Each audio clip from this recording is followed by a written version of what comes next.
Hello, everybody, and welcome to episode 6 of Let's Process Your Image. It's been a while since I've done one of these, purely because it's been on the road for the last few months. So I decided I've got a few days to catch up before the next safari starts on Friday. So let's have a look at an image that got sent through by Sallie Anthony, and it's an image of a sunset, and it's something that a lot of people struggle with. Um, Either from taking the photo initially and also the processing thereof. So let's get straight into it and have a look at the image that Sallie has sent through. Right, so this is the raw file that Sallie has sent through to us, and amazing colors. Sallie, you've captured this beautifully in camera, and this is probably one of the tricky parts that a lot of people don't understand how to capture this in camera. First of all, you got to expose for your sky over here, and that will mean by underexposing, bringing these colors out, that you're not going to have any detail in your foreground. And that's okay, because the main story here is the colors and the beautiful sky that you've got here. So let's have a look at how we would process this particular image.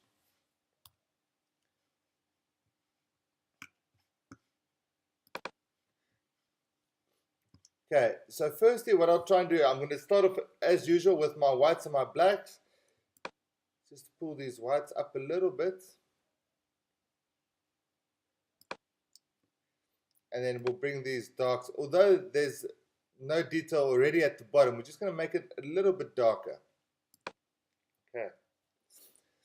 And then we can try and, what we want to do is with the dehaze, you'll see it'll also give it a little bit more of a punch. You see what's happening in these clouds over here?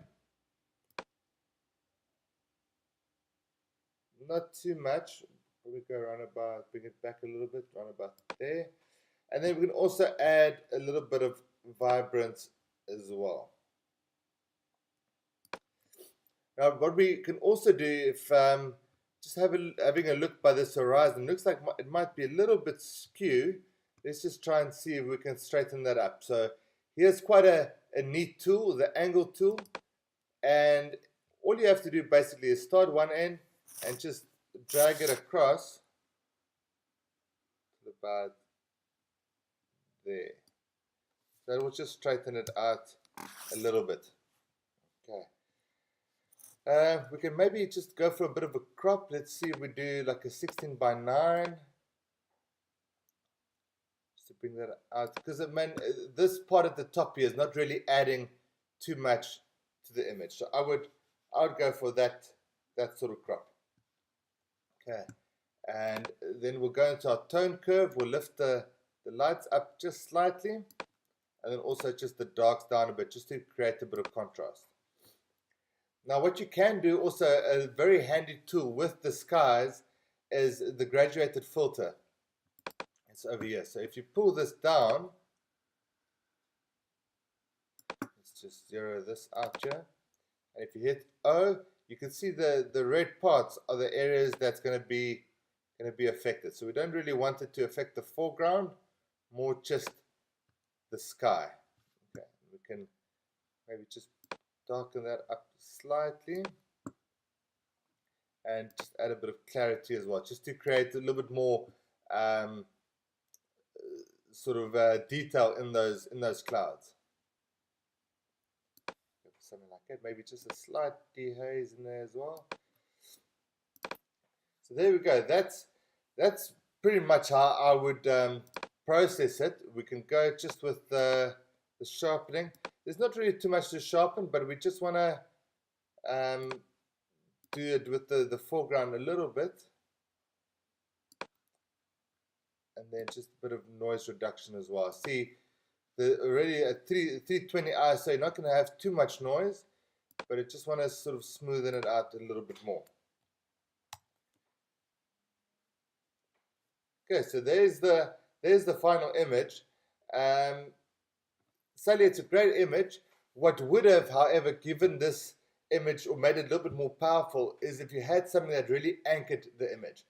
Now, the meaning of that, when I say anchor, is if you had maybe a big tree. If you think of the Masai Mara, for example, those beautiful iconic single trees that you get. If you had that somewhere in your image, that would make it a little bit more powerful. Or when you're shooting silhouettes, if you have an animal in your frame, preferably on the horizon.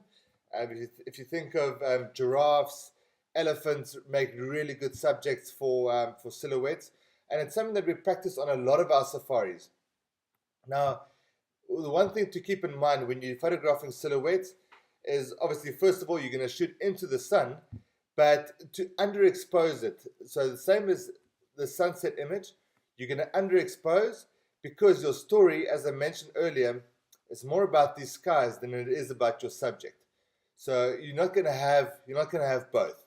You got to either decide whether you want to expose for your subject, which means then you're going to overexpose, which then means you're going to lose color in your sky, or you're going to expose for the sky, as Sallie did in this case, which means you're going to underexpose, so you get detail in your skies over here, but your foreground is going to be then completely dark and black. Now, one thing to keep in mind when you're photographing or when you planning on photographing silhouettes is to ideally you want to side on profile of that of your particular subject. Because there's no detail in it, you're not going to see the colors in your animal. You need to see the shape of the animal, make it identifiable. That if it's an elephant, if it's turning sideways, preferably with the trunk up, then there's no guessing what animal it is. Whereas if it faces you head on, or if it turns its back on you, it just becomes a black blob, if that makes any sense. So same thing with giraffe. Ideally, with a side-on profile, that long neck, there's no mistaking it for what species it could be. So this is how I edited this particular image, and this is how Sallie processed her image. Sallie, it looks great from the sky point of view. I see the foreground, you tried to, I think you lifted the shadows up here quite a bit. In this particular case, I wouldn't worry about that. I wouldn't worry about trying to get detail back in the foreground here, because there's nothing here to really add to your image. I mean, yes, you can see the grass and things a bit better, but it's not really adding to that image. I would much rather you go for that. When you go for that same image again, as I mentioned, look for something that can anchor your image. A nice big acacia tree or a baobab tree makes for beautiful silhouette images, or look for a nice subject to photograph. As I mentioned again, have a look at the horizons. Ideally, you don't want your subject to be somewhere around here. You want him to be on top of the horizon so you can see the legs, you can see the whole body, and then that side-on profile, as I mentioned. Guys, that is it for this episode.